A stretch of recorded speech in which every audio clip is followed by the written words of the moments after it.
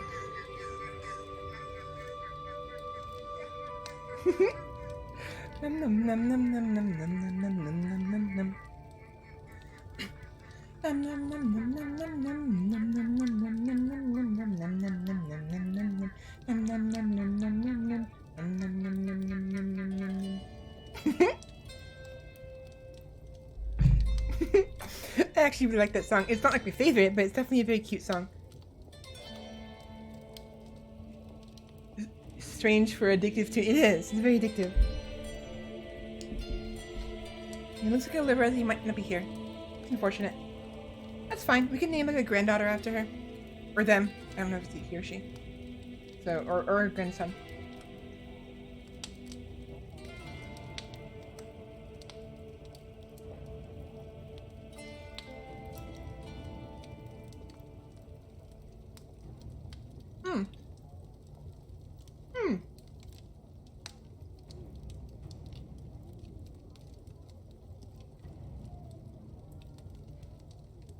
So, I just thought of something. So, in my mind, I thought of how, remember, so, I've been playing a little bit around with the idea of me being referred to as mommy. I don't know how serious I was about it, because I wasn't sure if, like, do I want to be considered a mommy or an older sister? Or maybe neither. Maybe I don't want to be referred to as that. I know I was, I often, in the past streams, I was messing around with that a little bit. And I even actually ended up being as the mom in the Jackbox playthrough collab. So, I'm wondering if I should double down on it, actually. So, I've been struggling very, very hard in trying to figure out what to call you guys. It's easy enough to call you my Vikings or my champions, but like if we do a raid, the first reason I haven't been doing a raid is because I don't know what to say what kind of raid it is. Is it a champions raid? Is it a Viking raid? Viking raid kind of seems generic, which is fine. It can be fine. It's just perfectly fine. But I think there are other people who are already doing that, and I do want to try to make something unique. So, pretty much, yeah. So I'm double down on Mommy Svella. So I just realized something. I remembered something. So it's like I figured like if I could refer to you as my children instead of just my Vikings, it's like if we went into a raid, it would be called Children Raid. Sorry, Children Raid. But I think that might work. So, do you know much about the Crusades? I mean, this is obviously Crusader Kings, but during the Crusades, there's actually a couple different Crusades. One in particular comes to mind. There's something called the Children's Crusade. I don't remember the details, but basically, a bunch of kids, like, this vaults, you have the right idea, right, passion, but I think you have an A in there, that's not supposed to be there. It's Des Vault, I think, V-U-L-T, because Des Vault is like vaulting over, like jumping over a gate, you know? So you're saying, I think oh my god, no, whoops, Desvault is, for God. I think this is, I can't remember if this is God or if Vault is God, one of the two.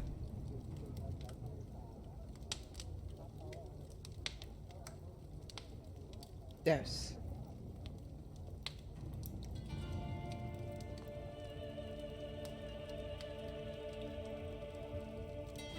Deus is Deus, like deity, Deus Vault. Deus is the Latin word for God or deity. So what you're saying is God jump, basically God jump. That's it. I'm getting the axe. But you're basically saying, jump over God. You know, you're playing leap. What you're saying is you want to play leapfrog with God. Yeah. So the rest isn't here, unfortunately. I'll wait until later. Ingolfer, Solvi, Porbjorn, Nupa, Isbjorn, Iser, Isborn, Bragi, Orvar, Tosti, Freyr, Freyr. It'd be fair. I would out leapfrog God. Maybe, but then I think Larezi will out leapfrog you since they're, I think, I mean, I know they said they're not a frog, but they're giving off some strong frog vibes.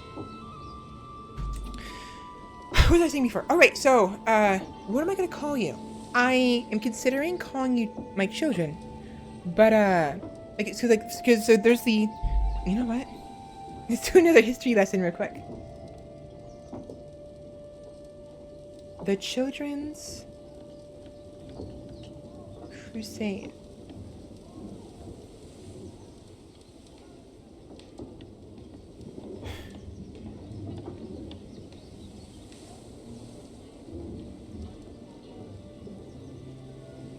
The Children's Crusade was a failed popular crusade by European Christians to establish a second Latin kingdom of Jerusalem in the Holy Land.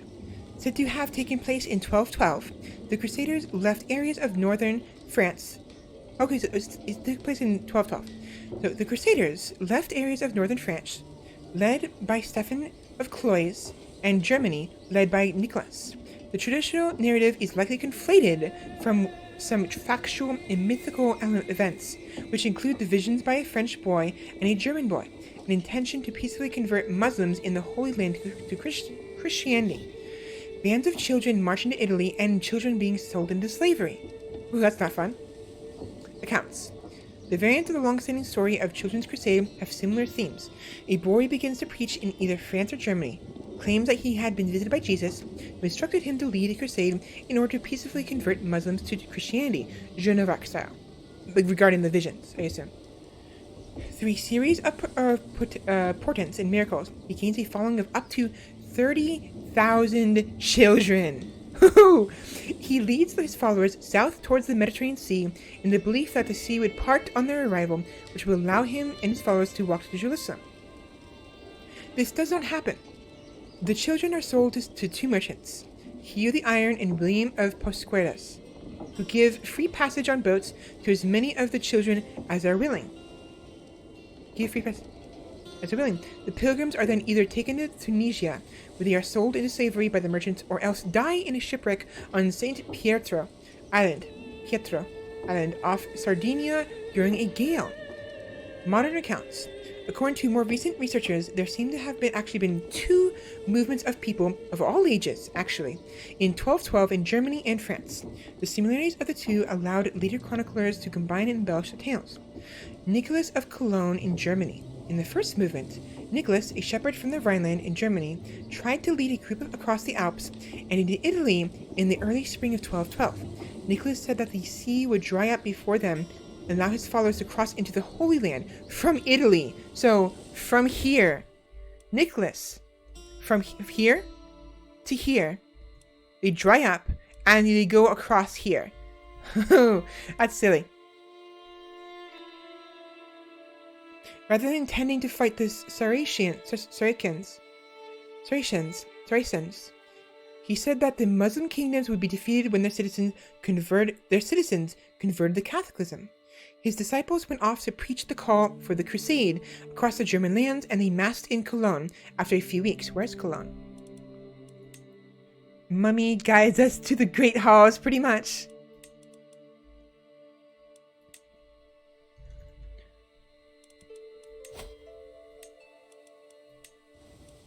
So they go here. They gather here and intend to go this way. Down. Oh, I'm pressing S to go down by accident. Whoops. After a few weeks, splitting into two groups, the crowds took different roads through Switzerland. Here. Over the Alps. 2 out of every 3 people on the journey died, while many others returned to their homes. About 7,000 arrived in Genoa in late August. They immediately marched to the harbor, expecting the sea to divide before them. When it did not, many became bitterly disappointed. Genoa. Should be... No. I don't remember where that is. Genoa. Here. So they went from here, south, across the Alps, to Genoa. I don't know why I didn't remember that. Valkyries are mothers to all fallen warriors, aren't they? Possibly. I mean, maybe not. It depends on how you want to view it. I don't think technically no. We're just angels, basically. We're just here to pick you up and take you to Valhalla. Or Folkvanga. Depending on where you go. Either you go to Freya, or you go to Odin. Odin. So they immediately marched to the harbor, expecting the sea to divide. A few accused Nicholas of betraying them, while others settled down to wait for God to change his mind, since they believed that it was unthinkable he would not eventually do so. The Genoese authorities were impressed by the little band, and they offered citizenship to those who wished to settle in their city. Interesting. So supposedly, according to one account anyways, whether or not it's true, those who came to Genoa actually became citizens because of their nonsense. Most of the would-be Crusaders took up this opportunity. Nicholas refused to say he was defeated and traveled to Pisa, his movement continuing to break up along the way. In Pisa, 2 ships directed to Palestine agreed to embark several of the children who perhaps managed to reach the Holy Land. Nicholas and a few loyal followers instead continued to the Papal States, where they met Pope Innocent III. The remaining ones departed for Germany after the pontiff exhorted them to be good and to return home to their families. Exhorted. Nicholas did not survive the second attempt across the Alps. Back home, his father was arrested and hanged under pressure from angry families whose relatives had perished while following the children.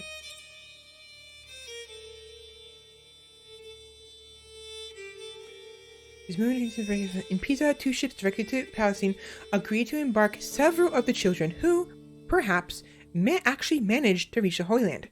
Nicholas, however, and a few loyal soldiers instead continued to Papal States, where they met Pope Innocent III. The remaining ones departed. Some of the most dedicated members of this crusade were later reported to have wandered to Ancona and Brindisi. None are known to have reached the Holy Land. So supposedly, lots of shit happened. I'm going to be left in the woods by the Valkyries for making so many bad puns. Maybe. You know what? Maybe Fenrir will find you. If you're good, maybe he'll consider having you right on his back, and he'll help you find your way. Or maybe not. So yeah, it's hard to say for certain what is true and what's not. Historiography. According to Peter Raditz, professor in medieval history at the Radboud University, Nijmegen. There are about 50 sources from the period that talk about the Crusade, ranging from a few sentences to half a page. Raditz categorizes the sources into 3 types depending on when they were written. Contemporary sources written in 1220, sources written between 1220 and 1250, the authors could have been alive at the time of the Crusade but wrote their memories down later, and sources written after 1250 by authors who received their information second or third hand. Raditz does not consider the sources after 1250 to be authoritative, and of those before 1250, he considers only about 20 to be authoritative. It is only in the later, non-authoritative narratives that a children's crusade is implied by such authors as Vincent of Beauvais, Roger Bacon, Thomas of Cantilupe, Matthews Paris, and many others. Prior to Raditz's study in 1977, there have only been a few historical publications researching the children's crusade. Whoa, slow down. The earliest were by the Frenchman G. de Janssens, 1891, and the German Reinhold Roerich, 1876. They analyzed the sources but did not analyze the story.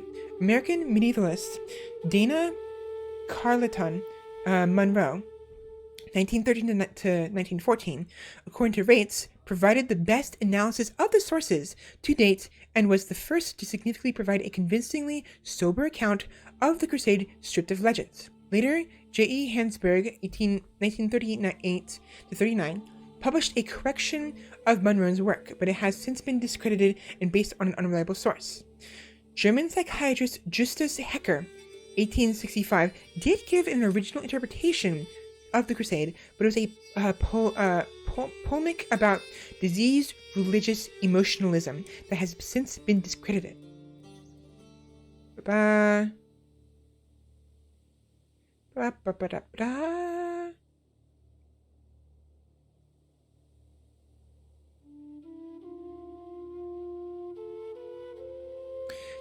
Put the Crusade in context. Historians have put the Crusade in the context of the role of teenage boys in medieval warfare. Literary scholars have explored its role in the evolution of the tale of the Pied Piper. Interesting. Remember those history holes I mentioned? We found another one. We did. Oh boy. Yeah. So sorry about this. So the point is, I'm gonna stop there. Point is. So supposedly there were some children, ages from as old as 16 to as young as probably 8, supposedly, who attempted to go on crusades to the Holy Land. And some accounts say they went south through the peninsula, expecting to be the seat of... No, wait. Shit.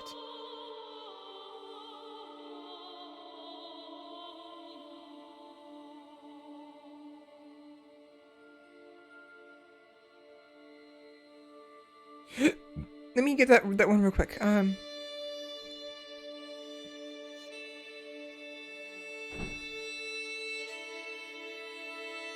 no, he's south towards the Mediterranean Sea. So just not necessarily, not to the peninsula, just south. So either in France or Germany, a child preaches to some people. A lot of children, 30,000 supposedly, follow him. They go south to the Mediterranean Sea, either here or here. And with the idea, with the belief that the entire Mediterranean Sea will dry up and they will walk from here or here, this area, this way, all the way to the Holy Land, supposedly.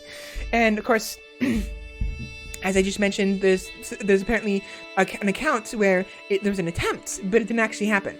Some kids were sold to slavery. Others may have possibly actually reached there. Some took up citizenship in Genoa. Others reached the papacy, were exonerated by the Pope, and was deemed good by the Pope. Like, you've done good, and then traveled home. Apparently, the leader possibly died on the way. Some of them did come home, but this is a whole mess. The small size only made them harder to hit, pretty much. But then again, supposedly they never made it. They became citizens of a foreign home. They met a religious figure and were deemed good by this figure and sent home. And those who did get sent home, some of them survived, but lots of people died. So I'm considering calling you my children, like officially, and saying that when we have a raid, instead of saying children's raid, we'll say children's, so instead of saying children's crusade, it's a children's raid, Children's raid. But I don't know if I want to do that. We'll see. I'm going to wait a little bit. If I do raid, we won't say that. We're just going to say, oh, it's a raid, Or maybe we'll say Viking raid. I don't know. Or maybe we can do the Viking children's raid, but it'd be a little bit of a mouthful. So, we'll see. We'll see. Anyways, what are we doing? I am waiting for... Right. I want to do some more raiding. So yeah, we'll see. I need water. Ow.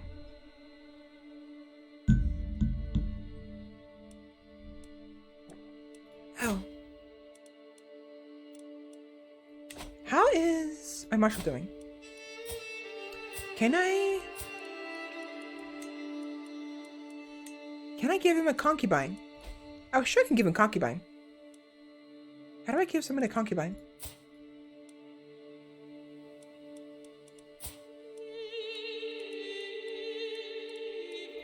Hold on. I think there's a way to do that. I'm pretty sure there's a way to give someone a concubine. There wasn't in the other game. Hydration gang. Trying to. I keep fucking reclining. Oh my god. Ah! It's pissing me off. I have a wall behind my desk, obviously. Not everyone does, but I keep like reclining to where my feet are touching the wall. And like both feet. And I'm...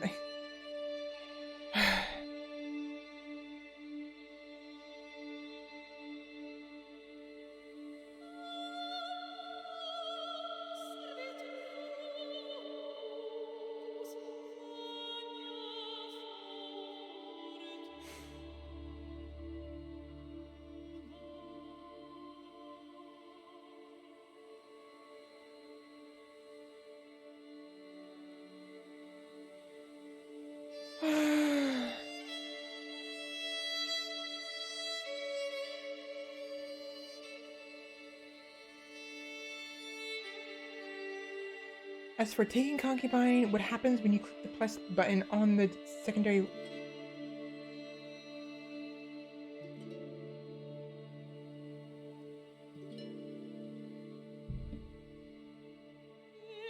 Oh.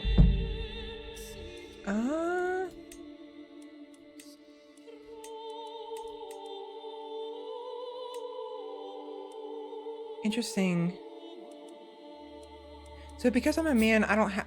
because I'm a woman, I don't have a concubine slot. But supposedly, people who can have concubines have a slot somewhere on this page where they can put concubines. So I don't have an option. I thought I could give someone a concubine, but I can't. I was hoping to give Gunhilde to Profe. So she has somewhere to stay and he can have more wives so he can sire more children. Ouch. Not an option right though, I guess. I really want to fix my model eventually.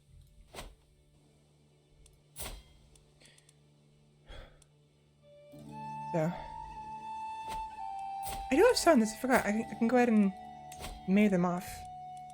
For potential alliances. Fenris. I do wonder what kind of what kind of person would he like? I guess we could wait. Ooh, wait a minute. Ooh. Hail. What a twin. I feel like he'd appreciate a wife who's very strong, at least of body, and who can produce very strong heirs. So, yeah. Let's do that. Now, Candy. It's a bit too early. I mean, it's early for Fenris too, but I figured since it's all option, I'll do that. So we'll wait a little bit. But if you want me to look for fiance, I couldn't think of it. A fiance for you. Let me know. And otherwise, I'm gonna wait until you're a little bit older, probably 8 or 9, maybe 10, when you have more of a personality.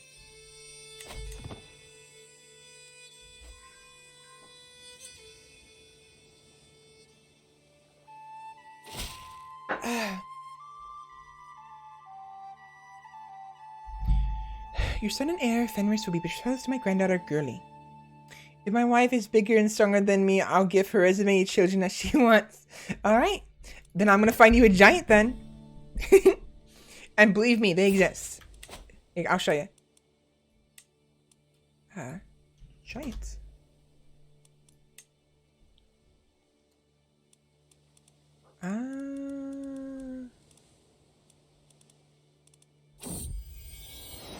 Oi. Hold on. A ruler in the making. There is no end to the opinions and wants of my son and heir, Fenris. Half the time, he is trying to tell me what to do instead of the other way around. Formidable or aggravating. It's a fine line to walk. Oh, he became bossy. Ooh, boy. Fine character. That's why.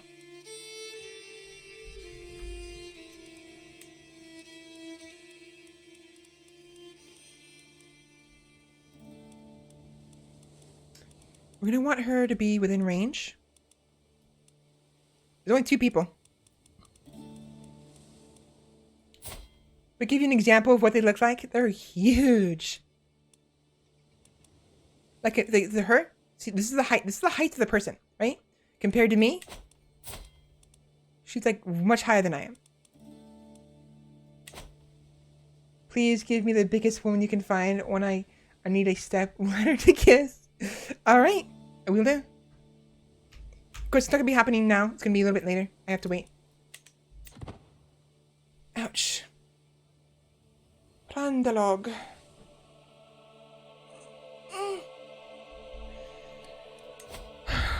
I haven't been stretching at all. Or doing that. Oh, we're good. We're ready. All right. Off to plunder. Off to plunder. I like this helmet better. I think because I became a Jarl, the helmet changed. Because the quality of my gear changed. So we have 1300.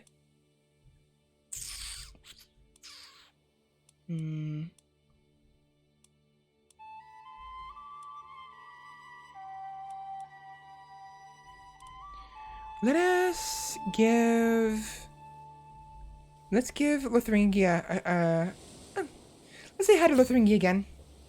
Ooh, Barony of Emden has 20 gold.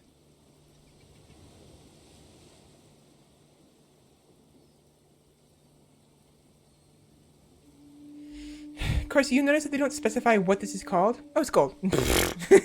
Never mind. Never mind. Oh my gosh. Oh my gosh, my voice is going out. Ow. Ow. I was like, oh yeah, that doesn't specify what it is. I mouse over it. Oh, guess what? It's gold. Actually, no. You know what? No, we're gonna... Right. I want to go to war.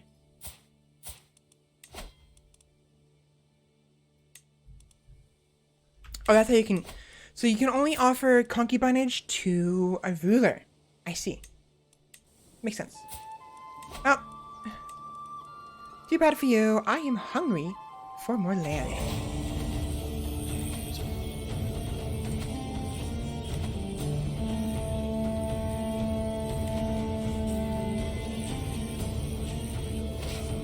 Excuse me? Oh, I fucked up. It's whatever.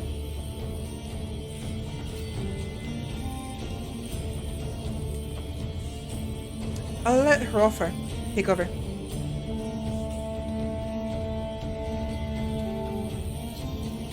I really like this music. My character is going to die in the bedroom and everybody will rejoice. I mean, death by snooze is definitely the way to go.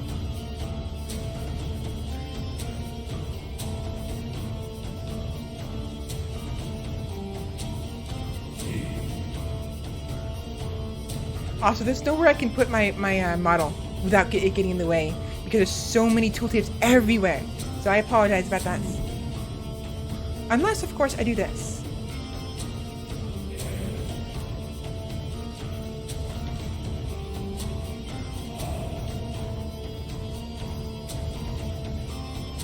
I can do that, but I don't like doing that.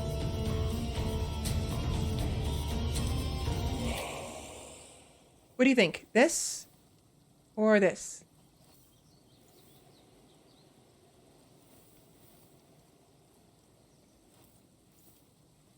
Put it on as background noise? Definitely. Background music. So I'm trying to figure... I prefer it when it's full screen. I don't like it when it's too small. Because then it's like... There's all this extra space. And then... Not to mention... It's like... It's a smaller screen. The people are coming here, not just for the Vtuber, but also to see what they're doing. They're playing games, you know? So I want you to be able to see the game. I think this is better. I think you explain everything you do. We don't need it windowed. Okay, it's fine then. Oh, I'm at war with this guy too. Excuse me. Oh, I see what happened. It's a contested war. So what's happening here is I went to war for this guy. Because I did that, this person saw this person as weak, and so is going to war against them as well. Because this person wants this land, I want this land. Now it's a 3-way war. And they're still gonna fight me. Brave.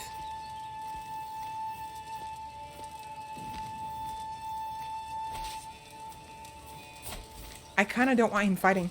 I'm worried he's gonna die.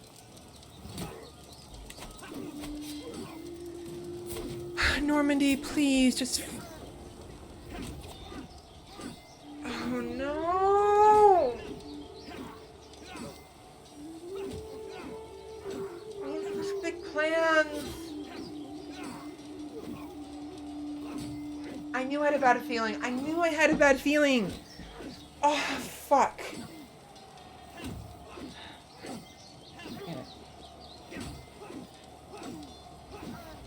I should have waited. I should have just said, like, no, you're never going to be a commander, or... God damn it. I had such big plans. I wanted to make him... Oh, it pisses me off so much.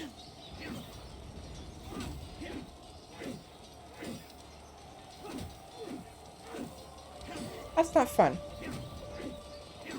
That's not fun. Because it's not fun, I'm gonna do something that will make it fun.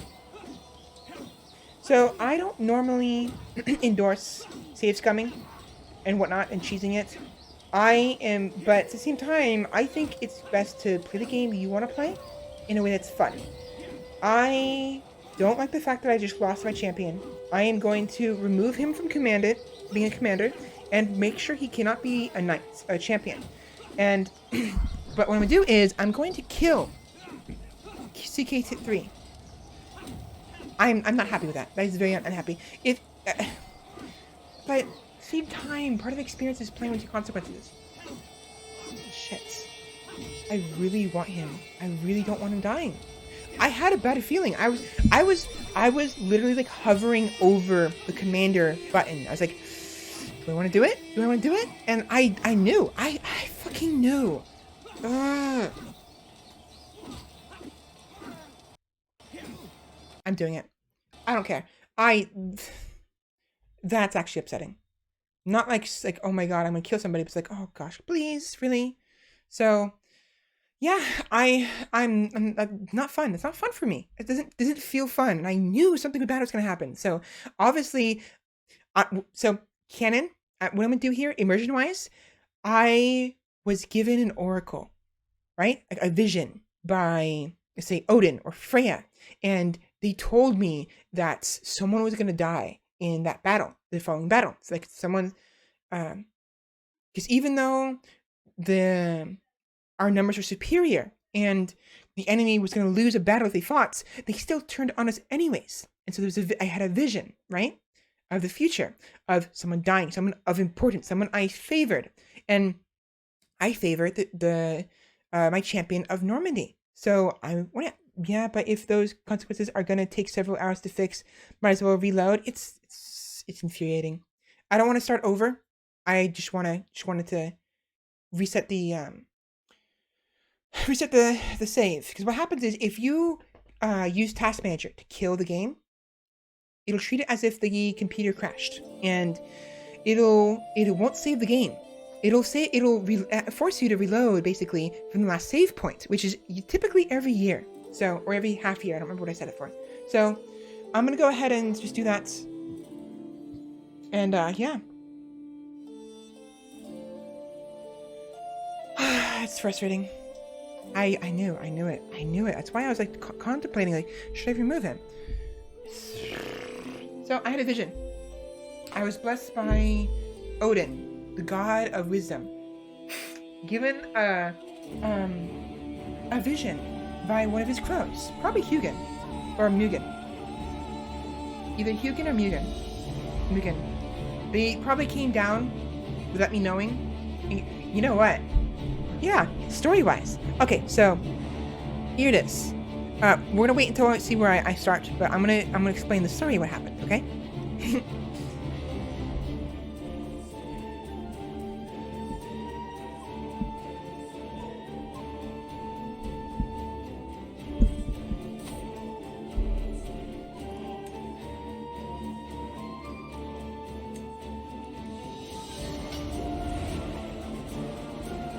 Yeah, so you see where we started. So where are we? at the war. Okay, right before he came in. Okay, so what's happening here is... Alright, so... On the 2nd of July, 872 AD, as I'm... Where am I? As I am overseeing the war from the safety of my longhouse, I get regular, like, reports of what's going on. But suddenly, I get a weird sensation. Something doesn't feel right. Suddenly, a crow, a raven, flies in, circles the longhouse, and then lands on the chair that one of my commanders always sits in. It takes me a moment to realize what's going on. I look at the crow, it looks at me, and I get chills. That is Hrolfr's. That is Hrolfr's chair. He's gonna die. I quickly, as fast as I can, I send a courier on horseback, as fast as he can go, to the battlefield. I tell with a note saying, Hrolfr, get back here now. You are relieved from commander. Nothing else. I just, as fast as possible. I favor him. I had plans for him. He is my prized champion. I cannot afford to let him die. So, in desperation, I send there. So, you know what? No. Change of story. I'm in my hall. I'm overseeing the battlefield, the map, and overseeing the battle. And I get word that the chieftain of Sogan, Chieftain Stain, instead of staying his soldiers in safety, turns around after having fled battle to fight Hrolfr's soldiers. But why? He's not going to win. There's no way he can win. He knows he can't win, and yet he turned around. Why? I don't understand it. I just don't understand. And then suddenly, a raven, cawing and screeching, comes flying in, circles the hall 3 times, and then lands on a chair. It takes me some time to realize what's happening. The raven stares at me, and I stare at it. For what seems like forever, we stare at each other, and then it clicks. That's Hrolfr's chair. My prized champion, the one I favor, the one who I dream of bringing his family to prosperity. I realize it, and the moment I realize what's about to happen, the crow turns away and flies off. Hrolfr's gonna die.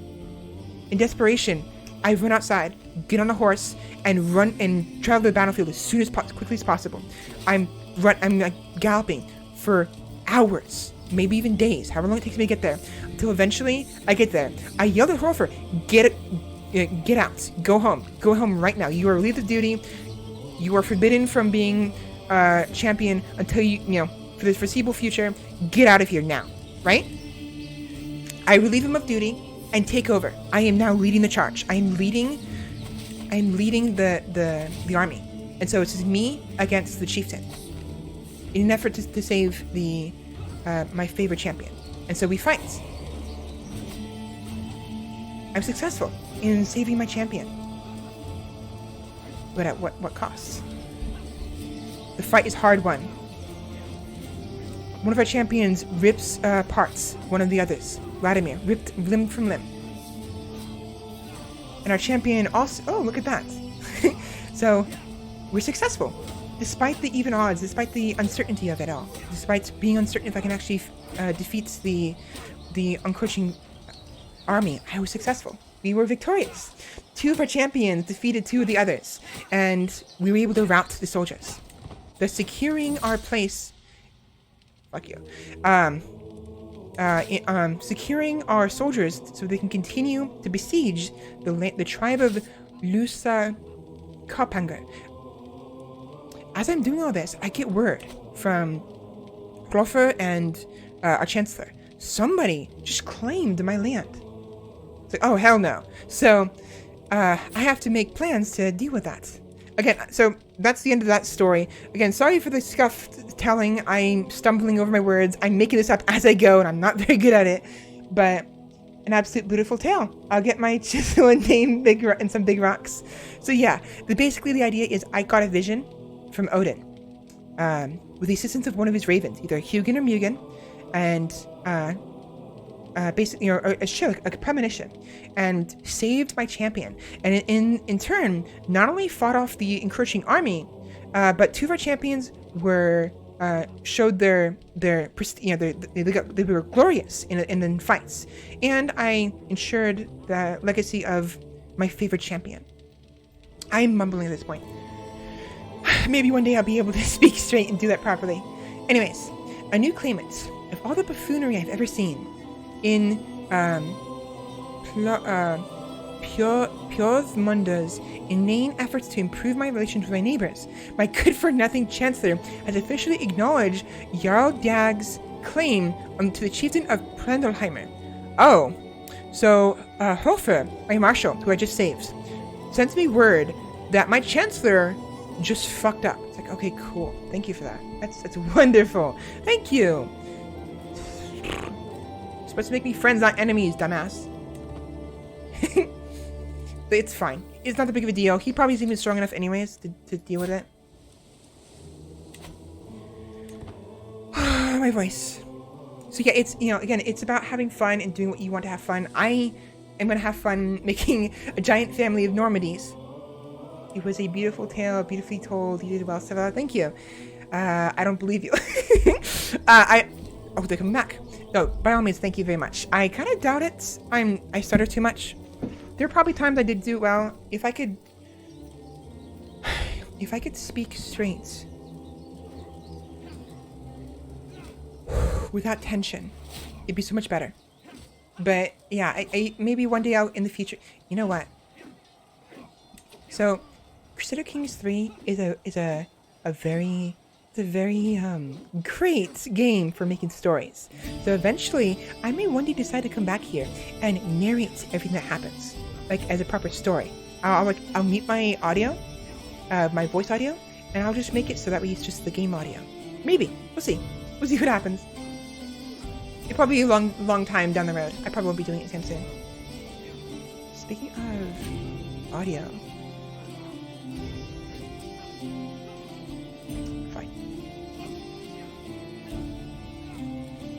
I would like to retell it more effectively.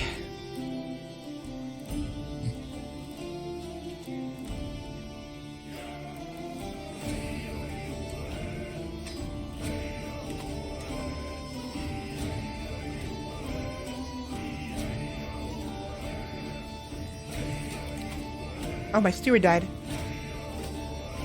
My steward was cloven in half by poor Bjorn's mighty axe. So someone was cut in half. Great. Stein, you're pretty good at stewardship. You give it a go.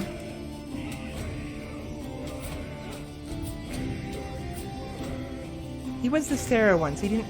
Oh, he's the Berserker. My Berserker died. Oh, that sucks. How many people did he kill, though?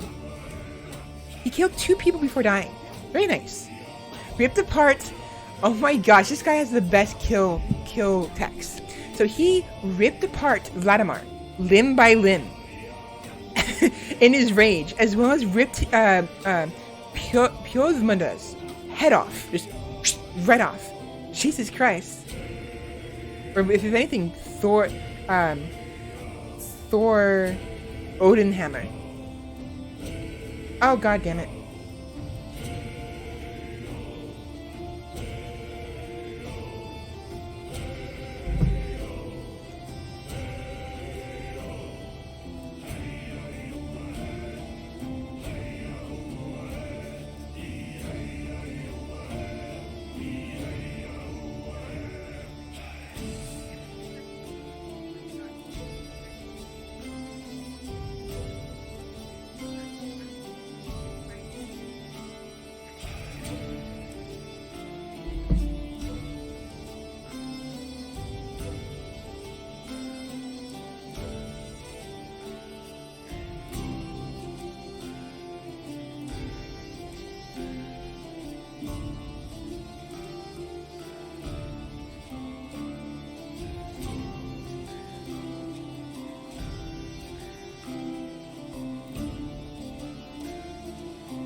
Janda. Fuck is fuck is Janda?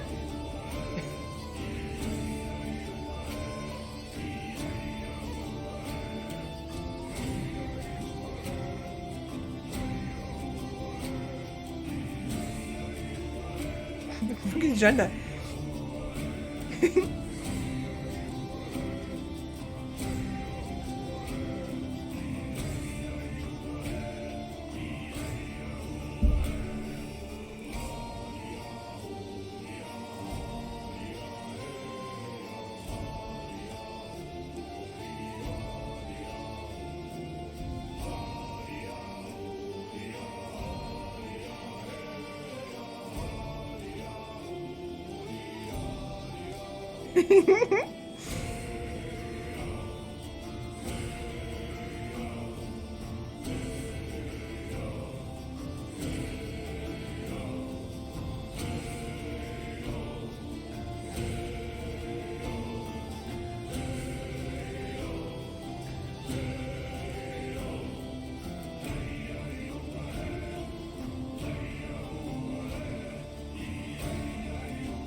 I'm back.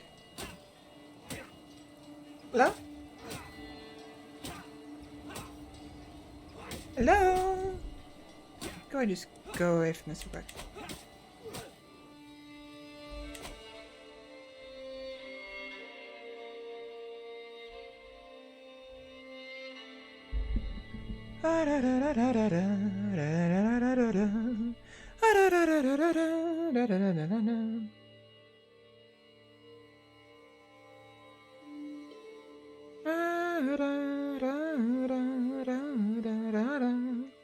Da da da da da da da da da da da.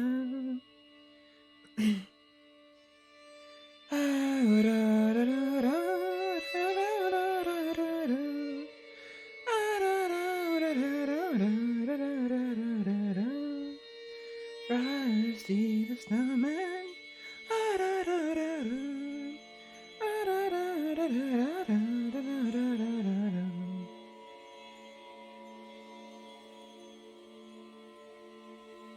I should be live. What's going on here?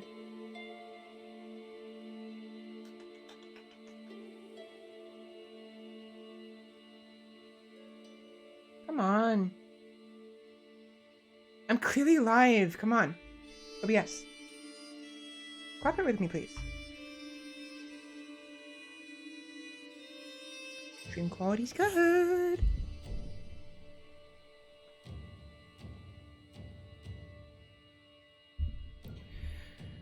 Still doesn't say I'm live. What the hell?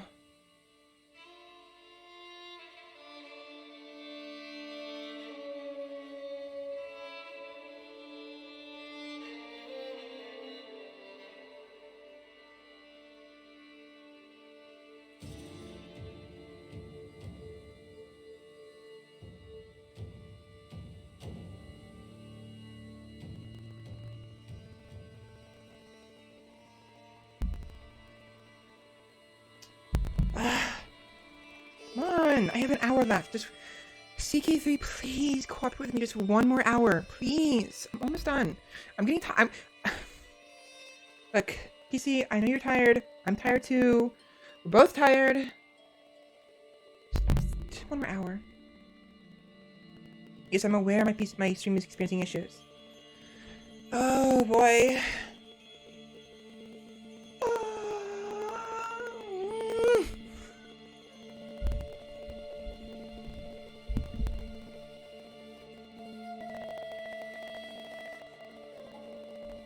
Stream is disconnected to means reconnect. Skipped frames detected, 20% over the last 2 minutes. And... Please work. Please work. What the hell?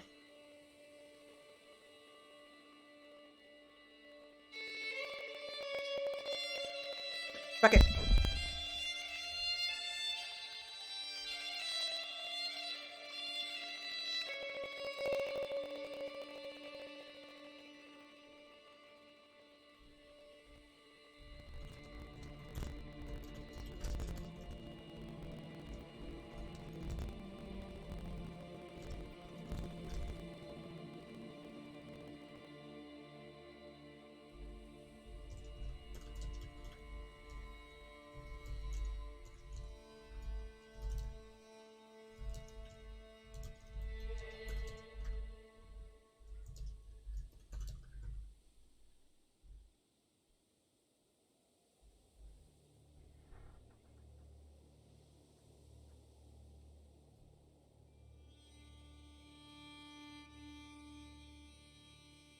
Alright, am I back? Are y'all locked and free? Testing, testing, 1, 2, 3. Hello? Hello, hello, hello? Hello? Hello? Hello?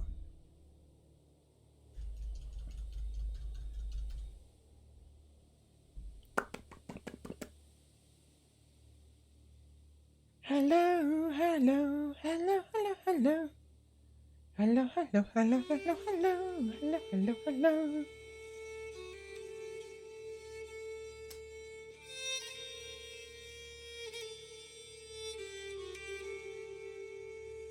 Oh, you gotta be kidding me. Am I still... Skipped frames detected, 59% over the last 2 minutes. Alright, am I back? Awesome! Hi! So, sorry about that. So, computer froze. I had to let it do its thing. If I turned it off, there's a risk I was gonna lose my recording. So I had to let it do its thing. I just did, Control-Alt-Delete in the hopes that the task manager can be brought up. It was good.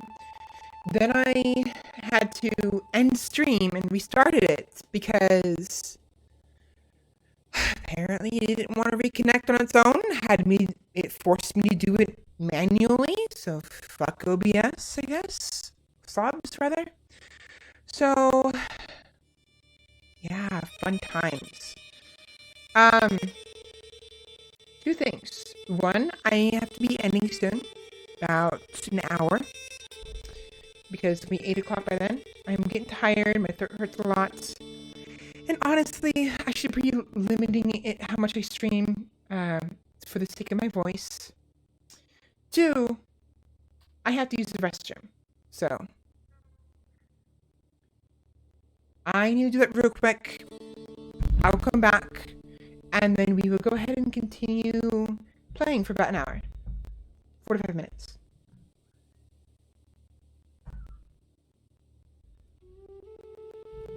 So yeah. Hopefully it doesn't freeze on me while I'm gone. You sound like a bit of a skipping record. I do? Am I skipping?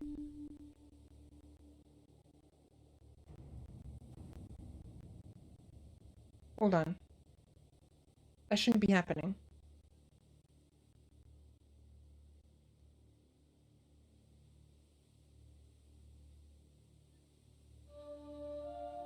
Oh my gosh. What the hell is that?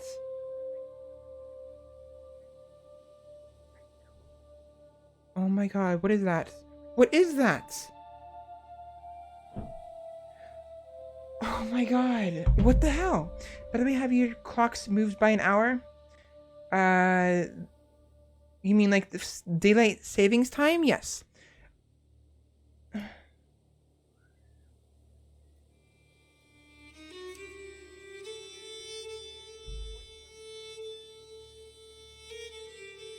Is it still skipping? It stopped? Okay. So what's happening there is when it's skipping, I'm losing frames. That's what's happening. My frames are dropping. That is that is dumb. That is very dumb. I hate that. So yeah, let me go ahead and use the restroom real quick. Hopefully my computer doesn't freeze on me again while I do that. Because I want to continue this. You know what? You know what? Actually, no. No. Unfortunately, I'm gonna end it here. I think it's a sign. I think it's a sign that my computer needs a rest and my voice hurts anyways. It's a perfect time to stop, you know, glorifying my chancellor, who was a great berserker, a great champion, and unfortunately died in battle.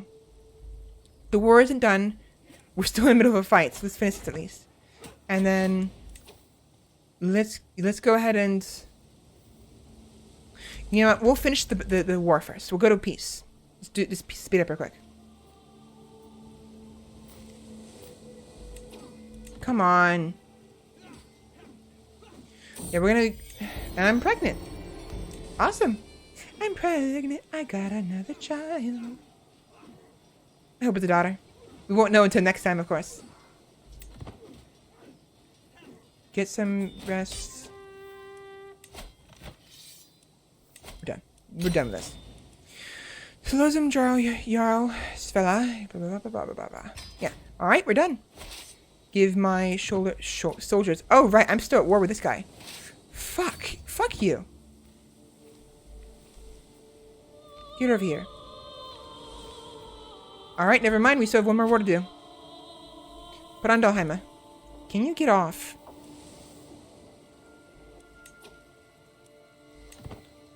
I don't really care. I'm gonna win. Yeah, so we're gonna finish this war. And then we're gonna end it. For a reason, yeah. Get some rest and hydrate that voice. Take care of it. I'm gonna try. Faction are created against me. What's in a name? With the babe cradled in his arms, Jarl Bard looks up at me and his face is the picture of serenity. My love. Could we name him Bjornulf after my serene father? I love the idea. Another son. That's fine. I would still prefer... oh, you got the quick trade. And we are done. Go away. And we're done. All right, we're gonna end it there. Above the domain limit, that's fine.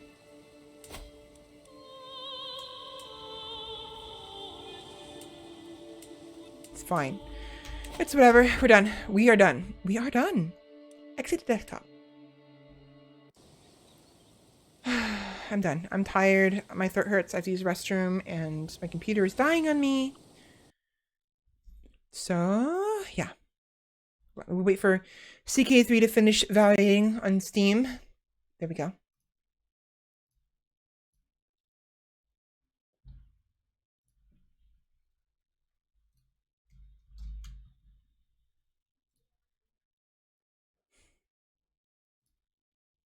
There we go. All right. Oh, all right. All right. Anyways, yeah. I'm just gonna end stream now because it's just too much.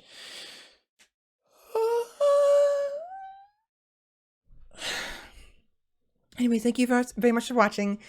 I'm actually having a lot of fun. I didn't expect to have that much fun with CK3. I thought I would have a harder time, but no, I'm having fun. Let me go ahead, since we're doing the outro, go ahead and just boot that up to 60. All right, there we go. Much better. My lips are a little more synced up properly. So yeah,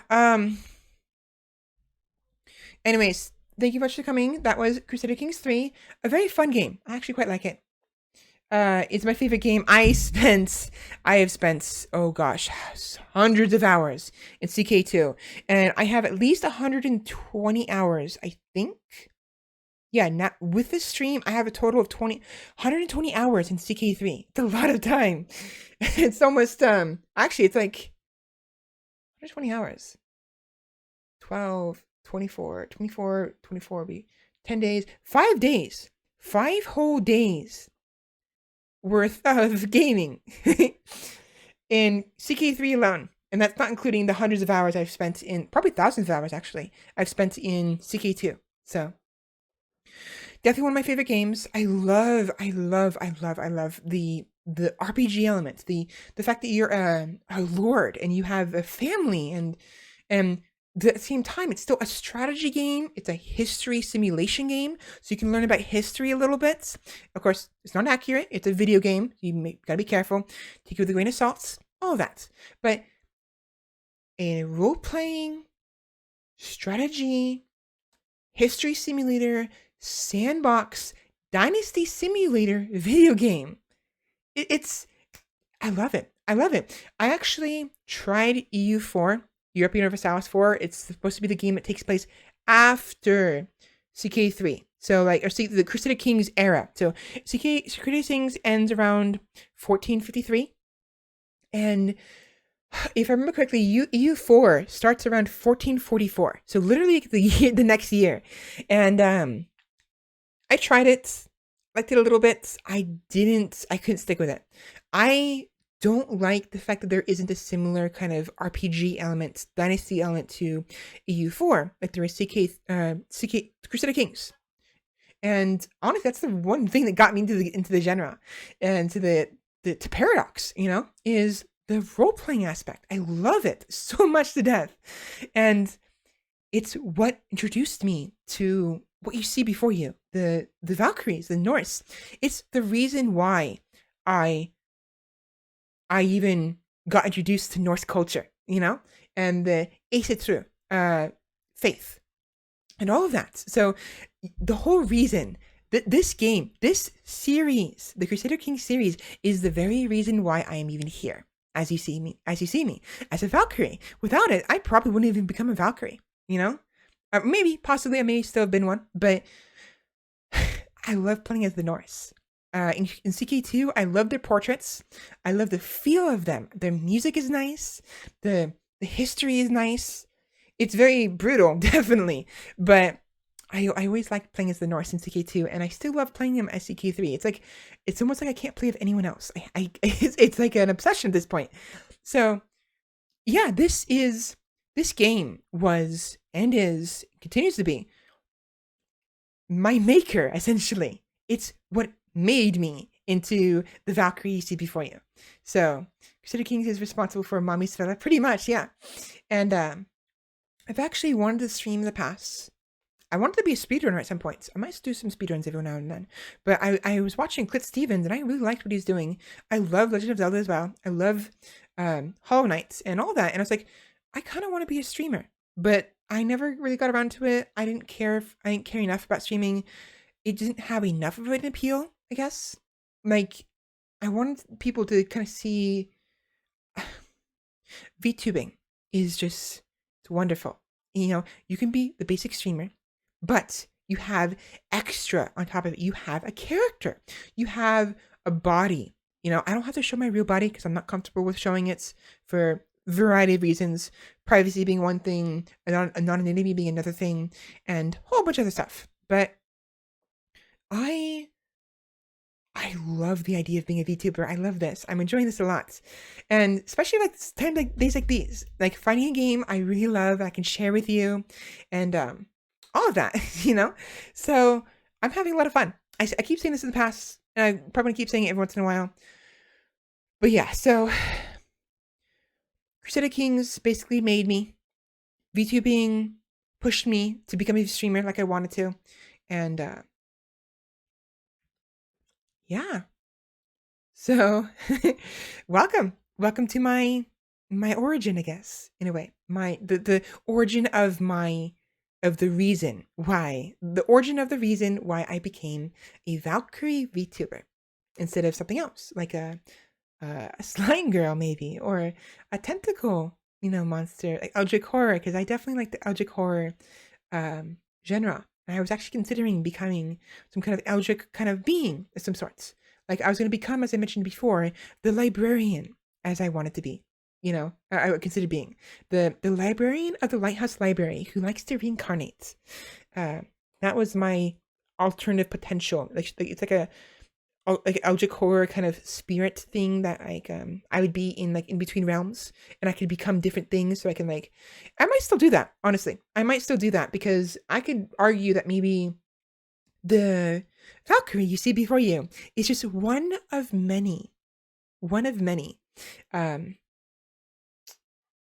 vessels, I suppose. One of many pieces of this grand librarian, you know, this grand lighthouse librarian. But I don't know. We'll see how things go. I have to first, continue developing my character, my Valkyrie persona, and make sure it's more fleshed out. But it depends on how stressful things get and how motivated I am of actually even doing that. Eldrick, I recall the librarian when you mentioned it. Sounds like a fun little side project. Yeah, definitely. So we'll see. Anyways, I am very tired. I have to go. I'm my voice hurts. I'm doing better. I'm doing a little bit better with my voice. I figured out real quick, just real like I guess PSA, so not PSA, but like I had, you know, letting you know. I have been sitting too far backwards. I've been trying to arch my back too much, and it's been constricting my lungs. So right now, I'm kind of slouching a little bit, but it lets my airways a little more open. And it's a bit of a problem because I don't want to be slouching. So I have to figure out how way to kind of let my lower back curve naturally, but also straighten while also straightening my upper back. So I'm not kind of like I'm not like this, you know? I don't want to be this, and I don't want to be this. I want to be here. I want to be perfectly centered, and I need to work on my core more. I need to do more sit-up, push-ups to kind of strengthen my shoulders so my shoulders can go up, because my shoulders being down constricts my lungs, and having my shoulders up makes it so much easier to breathe. So clearly I don't have enough shoulder strength, muscles in my shoulders. They've deteriorated for some reason, and I think it's because of my job. I mentioned before that glad to hear you're doing better. Yeah, thank you very much. I'm pretty sure I mentioned before how my dress shirts were pulling on my shoulders downward and kind of ruining my shoulders. So, like for instance, if I pull my shoulders up like right now, and kind of, it's so much easier to breathe. So much easier if I lift my shoulders up, my arms. Like I'm doing like the chicken dance, but like with my arms up. It's so much easier to breathe. Oh my gosh. So clearly there's something wrong with my shoulders. There's something wrong with my chest, something wrong with my rib cage, my whole torso. I am obviously not the most well-fit person. I do need some more work done. I do have to get rid of some of the fat I have. I don't want to get rid of too much because I'm already very small in certain aspects. But I do have a bit, I mean, I have a little too much fat sometimes, I think. And maybe I don't, maybe I'm wrong. Maybe I'm not like anorexic. I eat plenty of food. What I need to do is keep eating plenty of food and just exercise more, you know? Don't eat less, just exercise more. You know what I mean? So we'll see. Maybe I'll be able to tone my stomach a little bit, and I'll be able to build some more core muscle, which will allow me to breathe better. And maybe I will actually learn to slow down so I'm not putting so much pressure on my throat. Because ultimately, it has to do with my throat. It has to do with the strain on my tongue, on my lips, on my mouth, on my throat, my vocal cords, my whole neck is just tense as all hell. And it's super hard to speak sometimes because of it. And it has to do with how fast I'm speaking and how much I speak within one breath. You sound almost upset with being small. I mean, I get jealous. You know, I see, like, for instance, if I see like Silver Veil or even Iron Mouse. Oh gosh, I saw a picture of Iron Mouse, a fine art someone made, and I was simultaneously jealous of her and like attracted to her. It was like super really good. It was like, ooh, on one hand I want what she has, and the other hand I kind of just want to give her a big old hug, if you know what I mean.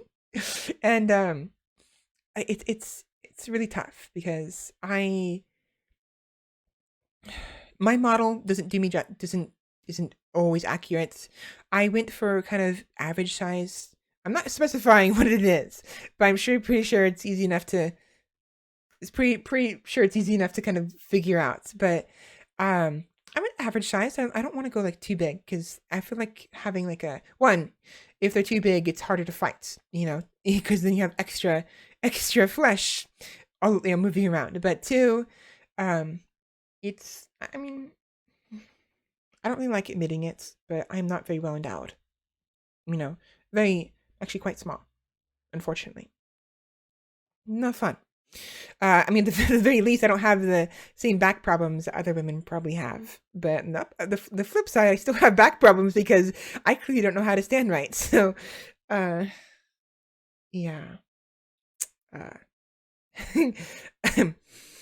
So anyways, moving on. My health is fine. I need to sleep better. I went to sleep. I only got 3 hours of sleep today. Hopefully, I will be able to get some better sleep tonight. We'll see. It's like I'm probably gonna stay up late again. But I am actually big news. I finished my re-uploads. So my re-uploads are done. I have to just excuse me. I have to private or unlist all of my old VODs, the ones I had to re-upload from my first Hollow Knight VOD all the way up until my last Campfire VOD. Because it's like a good month and a half of VODs I had to re-upload. Those are done.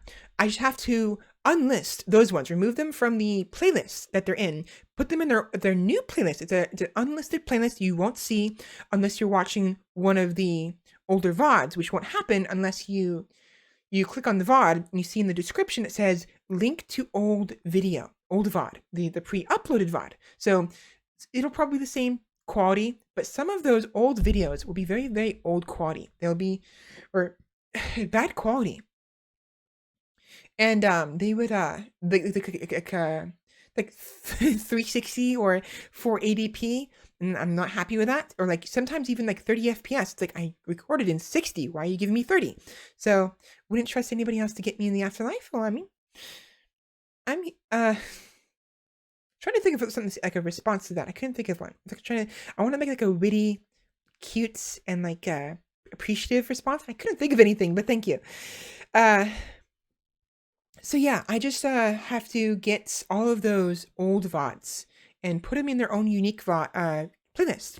Remove them from the old playlist, the old past streams playlist, which, by the way, for those who are watching, if you want to see more VODs, especially the VODs from my very first debut, which was very scuffed, the very first stream I did, you can go to my YouTube channel, which should be linked down below. Self plug. I mean, it's my own channel. What am I doing? It's my own streaming channel. Of course I can plug, but below are of course gonna be links to my YouTube channel and my Twitter account. My YouTube channel is mostly for VODs.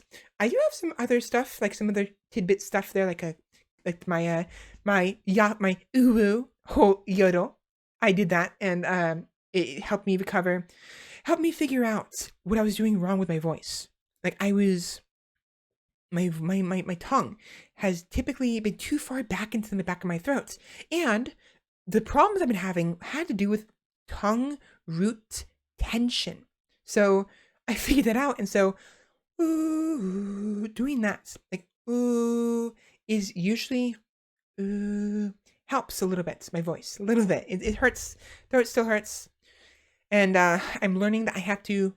I don't use my lips enough. I don't use the very tip of my mouth enough, and my tongue. So I need to be emphasizing that more so I can actually speak straight and not stumble and mumble as much. So yeah, I'm working on it. I'm getting better, and hopefully soon we'll be able to do a singing stream.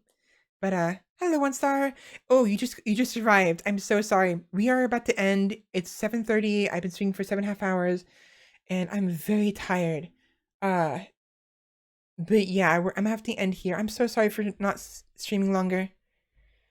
I'm super tired. I've been streaming. I was. Oh, come on.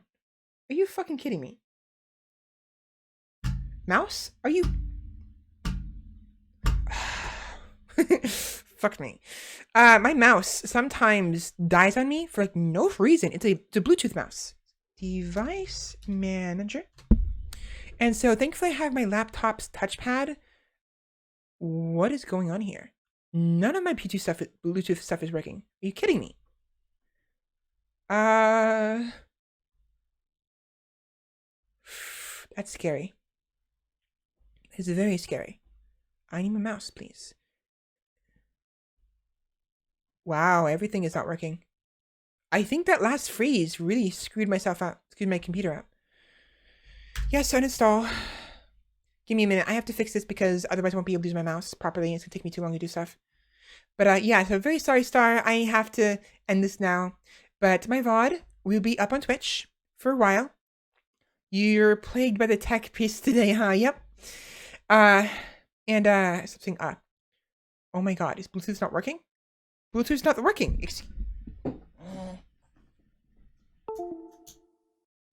Work. Please. There we go. Connected. I don't know what was happening, but my Bluetooth itself just died on me. So that's fun. But yeah, no, so feel free to watch my VOD. I will be back again tomorrow. With some... Actually, what were we playing? What are we playing tomorrow? I forgot. I've already forgotten. I'll try and catch you next time stream. Yeah, definitely. My streams actually typically starts 7 hours ago from now. So like it's 7:30 right now. I usually start around noon, and I try to stream until about 8 o'clock, so about 8 hours if possible. My computer was giving me problems. It freezed twice within like 2 hours, and unfortunately my computer was running very hot. It's still running very hot, so I figured it's just half an hour left or an hour left. Might as well end it now, and we'll play more next time. But yeah, so tomorrow will be... What was it? Whoa, no. Stop, cancel. Stop it.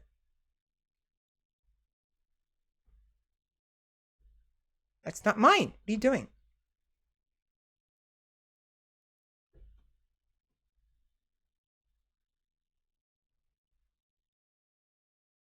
That was weird. Someone else's headset is nearby, and I accidentally connected to it. Whoops! The hell?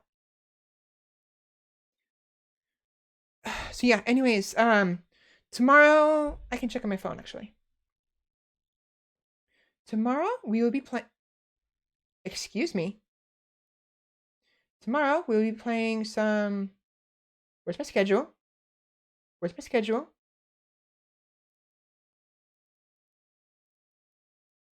There we go.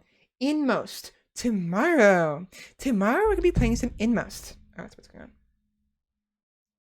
It's a very dark game. It looks cute. The art is cute, and I'm actually looking forward to it. I actually wanted to play Skull, the hero killer, but play it next week. And so for now, we're gonna be playing some Inmost. Gosh, Iron Mouse, you're still in my head. Inmost. And we'll be playing some of that and seeing what it is. If we have time, it's apparently a very short game, like 2-3 hours. So if that's the case, maybe we'll play some Skull tomorrow. But we'll see. Anyways, I had some fun.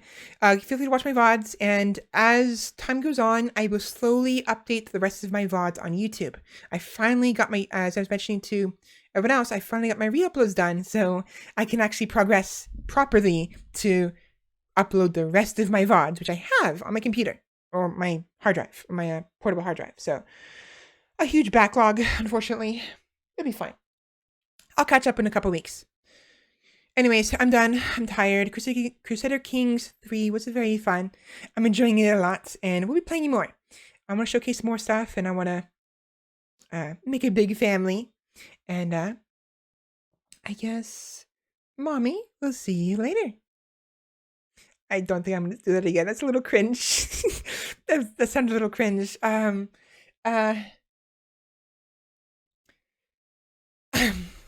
right. Hi. Welcome back. Sorry for the skip. So, because of the hiccups with my computer and the issues, for some reason, OBS didn't properly record all of my outro. So I didn't get to say goodbye. So I'm very sorry about that. Shit. So, unfortunately, it didn't get all recorded on Twitch either. And I definitely want to finish off as I usually do. So, just real quick, again, I'm very sorry for this odd thing, but I just want to say have a good day. So, good night or good evening. So, yeah, so I will see you guys tomorrow with some Inmost, and we'll go from there. And again, this is just a recording, quick recording. Just wanted to get it out of the way and take care of it.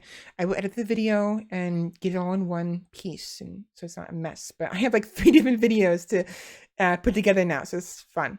But yeah, no. Anyways, I hope you all have a great night. Very sorry for the inconvenience, and sorry for the freezes and the hiccups. And those who are watching the VOD on YouTube probably wouldn't have had an issue regarding the sudden freezing too much. There might be some times when like nothing happens, it's just recording and like nothing's happening.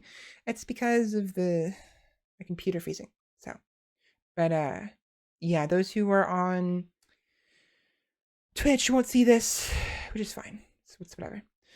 Anyways, I hope you have a great night, and I will see you tomorrow with Inmost. And again, I apologize for this inconvenience. Slobs is just being a slob, I guess. Anyways, talk to you later, and see you tomorrow.